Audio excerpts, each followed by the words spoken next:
നമസ്കാരം മാഷെ. നമസ്കാരം. മാഷെ, നമ്മള് ഈ കഴിഞ്ഞ ദിവസം ഒരു വിജിലൻസ് അന്വേഷണത്തിന്റെ വാർത്ത കേട്ടിരുന്നു. മുഖ്യമന്ത്രിയുടെ മകൾക്കെതിരെ മാത്യു കുഴൽനാടൻ നൽകിയ കേസ് അത് ഒരു നനഞ്ഞ പടക്കമായി പോയി, ഒരു വലിയ മാലപ്പടക്കമായിട്ട് വന്ന് നനഞ്ഞ പടക്കമായി പോയി. മാഷെ, അതിനകത്ത് ഒരു വലിയ കളി നടന്നതായിട്ട് ഇപ്പൊ വാർത്ത വരുന്നുണ്ട്. കാര്യം പോലീസ് ആസ്ഥാനത്ത്, മാസപ്പടി കേസിൽ സംസ്ഥാന പോലീസ് ആസ്ഥാനത്തെ രഹസ്യാന്വേഷണ വിഭാഗം ചില ഡേറ്റാസ് ഇദ്ദേഹത്തിന് മനഃപൂർവ്വം കൊടുത്തില്ല എന്ന് പറയുന്നു. അപ്പോ മുഖ്യമന്ത്രിയാണ് ആഭ്യന്തരം നോക്കുന്നത്. അദ്ദേഹം പറഞ്ഞാൽ പോലീസുകാർക്ക് ചെയ്യാതിരിക്കാൻ കഴിയില്ല. അപ്പൊ ആ കേസ്, മാസപ്പടി കേസ് അങ്ങനെയായി. ഡൽഹിയിലെ മകളുടെ പേരിലുള്ള SFIO അന്വേഷണം പൂർത്തിയാക്കി ഇനി കൊടുത്താൽ മാത്രം മതി ഡൽഹി ഹൈക്കോടതിയിൽ. അതുകൂടെ ഓക്കെ ആയാൽ CPM-ന്റെ മുന്നിൽ ഇനി ഭരണത്തിലേക്ക് വരാൻ ഭരണത്തിലെ വീഴ്ചകൾ ഒന്നുമില്ല. എന്തു പറയുന്നു മാഷെ ഇതെല്ലാം രണ്ടും കൂടെ കൂട്ടിച്ചേർത്ത് വായിക്കുമ്പോൾ? അയ്യപ്പ, സത്യം പറഞ്ഞാല് അത്ഭുതകരമായിട്ടൊന്നുമില്ല ഈ വാർത്തകളിൽ.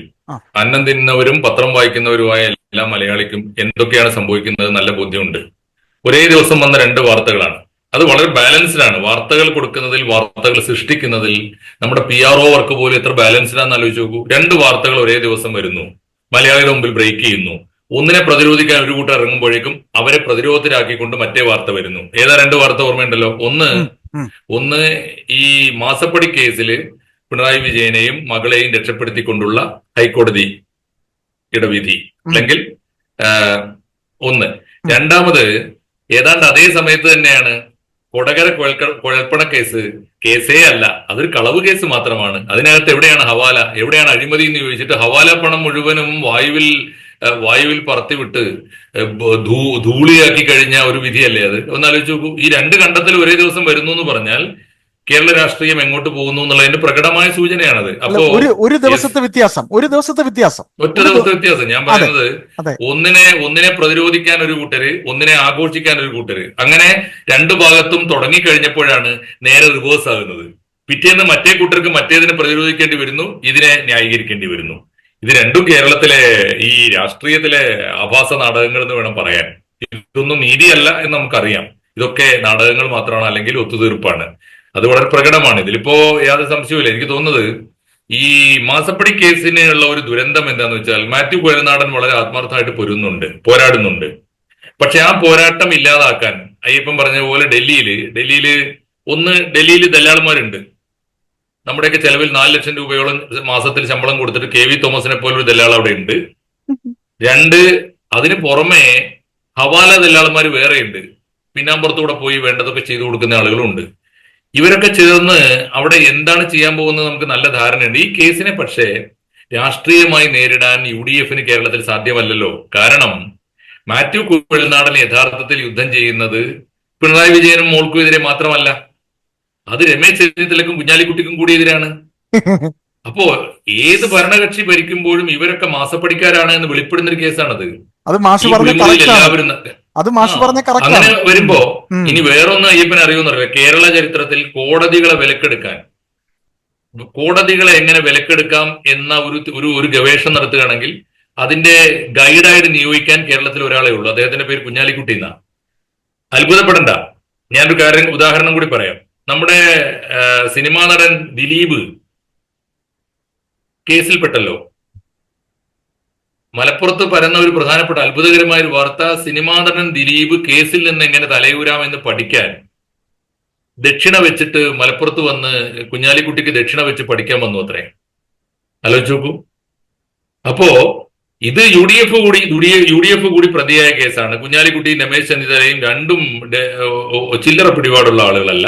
ഇവർക്ക് ഈ കളിയൊക്കെ കഴിഞ്ഞു വന്നതാണ്. അവര് കോടതികളെ എങ്ങനെ അട്ടിമറിക്കാമെന്നും കോടതികളെ എങ്ങനെ വിലക്കെടുക്കാമെന്നും ഒക്കെ നന്നായിട്ട് അറിയാവുന്നവരാണ്. അതുകൊണ്ട് അവരുടെ കൂടി ചെലവിലാണ്. ഒരു പക്ഷേ പിണറായി വിജയന് വേണ്ടി ഈ കേസിൽ ഏറ്റവും കൂടുതൽ പൊരുതുന്നതും അവരാവാം. കാരണം മാസപ്പടി കേസ് എങ്ങനെ തെളിഞ്ഞാൽ തീർച്ചയായിട്ടും അടുത്ത മുഖ്യമന്ത്രിയാകാൻ കാത്തിരിക്കുന്ന ആളാണ് രമേശ് ചെന്നിത്തല.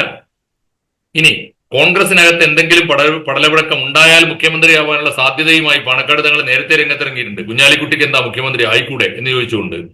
അപ്പോ വളരെ കൃത്യമാണത്.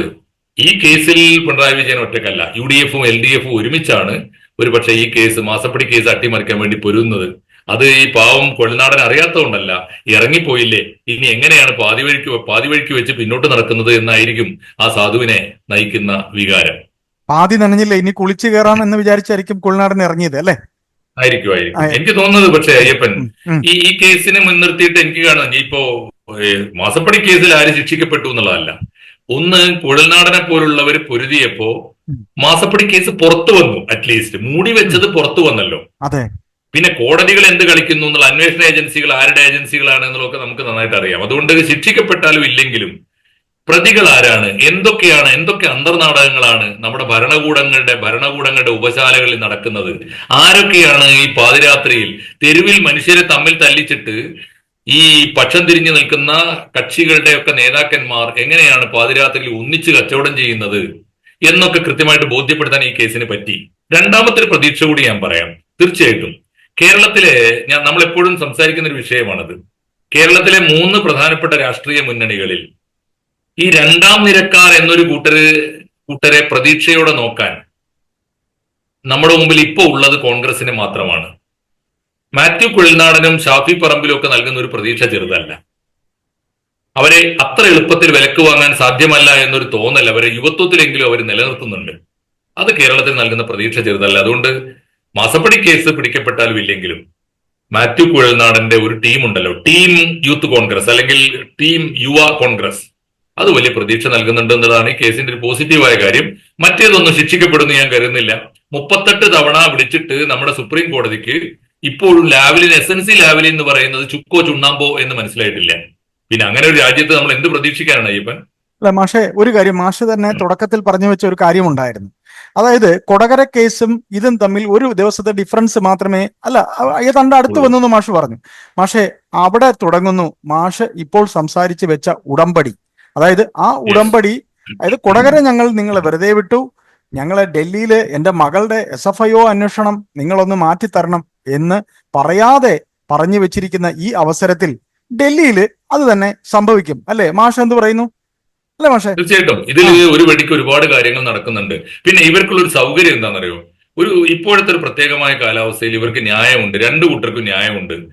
പിണറായി വിജയന് പറയാം, നമ്മുടെ ഏറ്റവും വലിയ ശത്രുക്കൾ ആരാണ്, നമ്മളെ അപമാനിക്കുന്ന ആരാണ്, എന്നെയും എന്റെ മോളെയും ആക്ഷേപിക്കുന്ന ആരാണ്, നിരന്തരമായി കേസ് കൂടുന്ന ആരാണ് എന്ന് ചോദിച്ചുകൊണ്ട് കോൺഗ്രസിനെ തകർക്കാൻ വേണ്ടി BJPയോട് കൂട്ടുകൂടിയാൽ പോലും SNC ലാവലിൻ കേസ് മുക്കാൻ ഉൾപ്പെടെ ഈ പറയുന്ന മാസപ്പടി കേസ് ഒതുക്കി തീർക്കാൻ ഉൾപ്പെടെ സ്വർണ്ണക്കടത്ത് കേസ് ഒതുക്കി തീർക്കാൻ ഉൾപ്പെടെ BJPയുടെയും കേന്ദ്ര ഗവൺമെന്റ് ഏജൻസികളുടെയും സഹായം തേടിയാൽ അതിന് ന്യായീകരണം പറയാൻ ഇവർക്ക് സാധിക്കുന്നു എന്നുള്ളതാണ് ഒന്ന്. 2, അതുവഴി ഈ കേസ് ഒന്നുമല്ലാതെ തുമ്പില്ലാതെ പോകുമ്പോൾ കേരളത്തിൽ ഒരു പക്ഷേ ഈ തലമൂത്ത കോൺഗ്രസ് നേതാക്കന്മാർക്ക് വലിയ തലവേദന ഉണ്ടാക്കുന്ന 2ാം നിരയെ നിലക്ക് നിർത്താനും സാധിക്കുമല്ലോ. അതിന്റെ പിന്തുണ അവിടുന്നും കിട്ടും. 2, മൂന്നാമത്തെ കാര്യം, BJP തിരിച്ചും ചോദിക്കാം, BJPക്ക് അഖിലേന്ത്യാ തലത്തിൽ ആരാണ് നമ്മുടെ മുഖ്യ ശത്രു? കോൺഗ്രസ് അല്ലേ?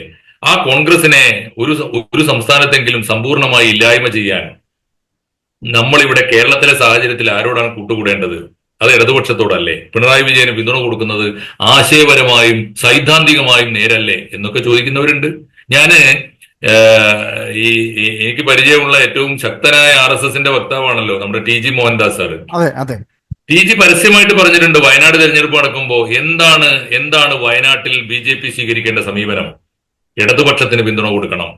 കാരണം BJPക്ക് ദേശീയ രാഷ്ട്രീയത്തിൽ ഒരു ശത്രുവേ ഉള്ളൂ, കോൺഗ്രസ് ആണ്. പ്രത്യേകിച്ച് രാഹുൽ ഗാന്ധിയോ പ്രിയങ്ക ഗാന്ധിയോ പാർലമെന്റിൽ എത്തേണ്ടത് തടയാൻ ഏതു വിധേനയും ഉള്ള രാഷ്ട്രീയവും സ്വീകരിക്കണം. അങ്ങനെയാണെങ്കിൽ ഇടതുപക്ഷത്തിനാണ് പിന്തുണ കൊടുക്കേണ്ടത് അദ്ദേഹം പരസ്യമായിട്ട് പറഞ്ഞിട്ടുണ്ട്. മാത്രമല്ല ഇടതുപക്ഷവും RSSുമാണ് ഒന്നിക്കേണ്ടത് എന്ന് അദ്ദേഹം പഴയ തിസീസ് എഴുതിയിട്ടുണ്ട് കേസരിയിൽ പണ്ട്.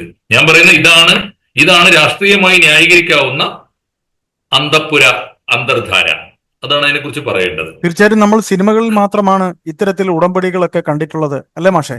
സിനിമകളിൽ മാത്രമാണ് പകലൊന്ന് നടക്കും, രാത്രി ചില കൂടിക്കാഴ്ചകളിൽ എല്ലാം തീരുമാനിക്കപ്പെടും. ഏതായാലും അതെ അയ്യപ്പ, സത്യം പറഞ്ഞാൽ നമുക്ക് പഴയ ദാമോദരൻ മാഷയും ഷാജി കൈലാസിനെയൊക്കെ മനസ്സാ നമിക്കണം.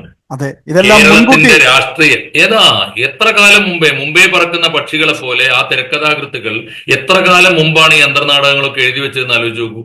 അവരെ നമിക്കണം. നമ്മളവരെ ഈ അടിപൊളി സിനിമയുടെ വക്താക്കൾ എന്നൊക്കെ പറഞ്ഞ്, തട്ടുപൊളിപ്പൻ സിനിമയുടെ വക്താക്കൾ എന്ന് പറഞ്ഞ് പുജിച്ചല്ലോ. അവരല്ലാതെ ആരാണ് കേരളത്തിന്റെ രാഷ്ട്രീയ അന്തർനാടകം കൃത്യമായി കാലത്തിന് മുമ്പേ പറഞ്ഞവരാരാ ഉള്ളത്? ഒന്ന് ആലോചിച്ച് നോക്കൂ. തീർച്ചയായിട്ടും. പക്ഷെ ഏതായാലും വിഷയത്തിൽ പ്രതികരിച്ചതിൽ സന്തോഷം. നന്ദി. ഓക്കെ. നന്ദി.